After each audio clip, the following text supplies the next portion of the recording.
I'd just like to ask, we've heard the Bratt brothers speak a little bit about SB 1070, and I'd just like to hear you say a few words. Actually, I should say I've only read them. Thank you, other bastard. But if you could say a few words, that'd be great. What is that? You want us to repeat what you've already read? I want to hear it from your mouth. You want to hear from our mouth that it's a wrong-headed attempt to address something that's a lot more complex than they're making it. It's unconstitutional.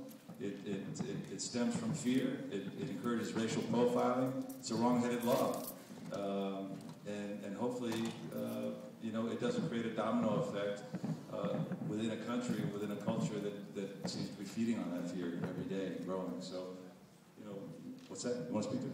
Yeah. So that's my limited point of view.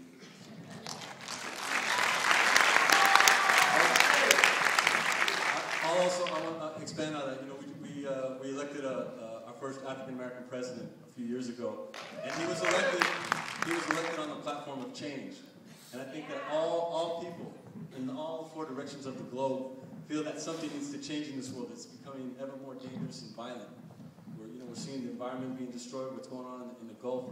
More of that kind of thing. Weather patterns, droughts, children starving.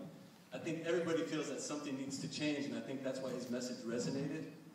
However, with that, just like this film demonstrates, it's really easy to talk about change as a social platform. It's a wholly different issue to really try to adopt change within oneself, and oftentimes it's a painful process. And I think by having a black man, that's a huge change for the dominant culture to accept. And at the same time, you're seeing messages in the papers that whites are no longer the majority, that America is becoming ever more diverse. The face of America is becoming brown, and I think that some people are moving into an area of fear.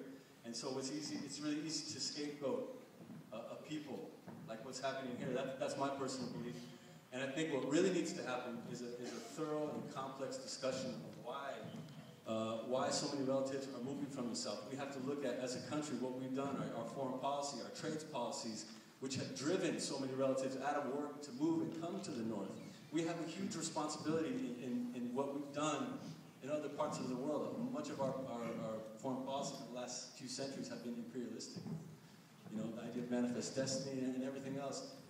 If you talk to the Indian nations who live in this state, the tribes, they still are sovereign nations. They're independent nations and peoples.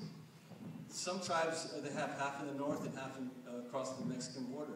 They're still one people. When their people cross over, they're illegal aliens. We still haven't even addressed those deep-rooted issues in this country. Race is still an issue that we're uncomfortable to discuss. Even Barack, the president, he can't fully disclose how he feels about it because there will be finger-pointing. So it's it's a powder keg of issues. But, you know, we stand united with the people of Arizona and the relatives in this room who see this law as being unjust. And I just read this morning that they're talking about anchor babies. Now they want to go after the unborn who are coming, who are innocent beings. And I mean, that really sickened me to my stomach that they're going after that, which is for a supposed Christian nation. Yeah. We can do better than that. Love thy neighbor. Those are our neighbors. Those are our people.